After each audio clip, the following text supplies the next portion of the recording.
Written by Bill Bryson.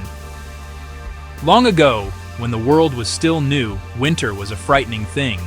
The sun grew shy, the days grew short. The world turned cold and gray. People huddled by their fires. They watched the first flakes of snow drift down from a silent sky. They worried the warmth would never return. But one night, a child stepped out into the deep white blanket. The moon was a bright silver coin in the dark. The child was not afraid. She reached down and scooped up a handful of the cold, soft powder. It was light and magical. It stuck together in her warm hands, forming a small, perfect ball. She rolled the ball on the ground. It grew bigger and bigger. It gathered more snow. It became a large, round base. She made another ball, a little smaller this time. She placed it on top. Then she made one more, a small head to sit at the very top. The figure looked almost human, standing there in the quiet moonlight. It was a companion born of the cold.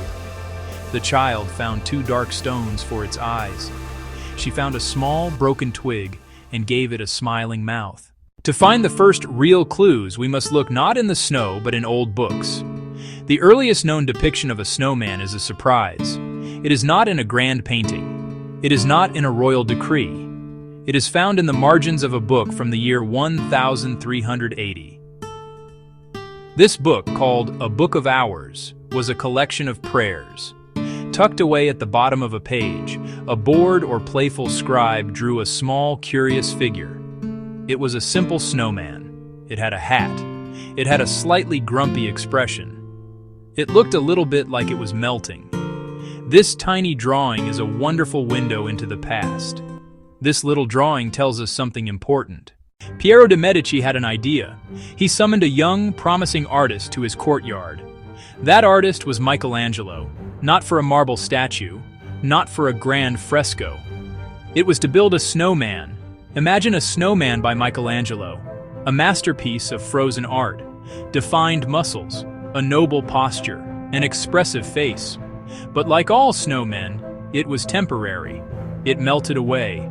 No drawings survive. In winter 1772, Brussels became an outdoor art gallery, the miracle of the Revolution Festival. They built over 100 snow sculptures, elaborate, satirical, often political. They mocked officials, depicted creatures, recreated famous events. A citywide museum, seen, discussed, then gone. The idea of the snowman was not confined to Europe. The idea spread wherever there was snow and people. It is a universal human impulse to create figures from the elements. In Japan, snow figures called yuki-daruma, modeled after Bodhidharma, often depicted rounded and legless. European settlers brought their customs to North America. They used whatever was at hand: a corncob pipe, a button nose, an old hat. Found objects transformed a mound of snow into a personality. Today, the snowman is a global icon of winter. It connects us. So, why do we do it? Why, for hundreds, perhaps thousands of years, stack balls of frozen water? The answer is as simple and as deep as the snow itself. First and foremost, it is about play. When snow falls, it transforms the world. It covers up the hard, serious lines of adult life. It turns a familiar backyard into a magical playground. Building a snowman is an excuse to be a child again. It is a joyful, physical activity. The feeling of cold snow on your hands, the effort of rolling a heavy ball, the laughter when it topples over. It is also an act of creation and cooperation. Building a snowman is often a team effort. In the process, a temporary being is brought to life. We give it a face. We give it a name. For a little while, it becomes a member of the family. The snowman is also a powerful symbol of hope. It is born from the coldest, darkest part of the year, but it smiles. A small act of defiance against the gloom. Finally, there is the beauty of its temporary nature. We build it knowing it will melt. The story of the snowman begins in myth, with a child in the moonlight turning fear into a friend. It then winds its way through history, from a tiny doodle in a medieval book to a grand sculpture for a Florentine master. It traveled across oceans, carried in the hearts and habits of people seeking new lives.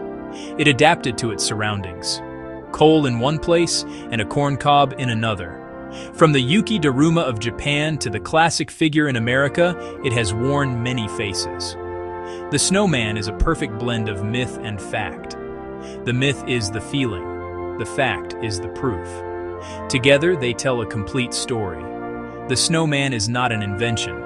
It is an instinct, rediscovered every time the world turns white. Today's builders join a long, unbroken chain of winter creativity. A sculpture made of memories and melting water, who asks for nothing but gives us a smile in return.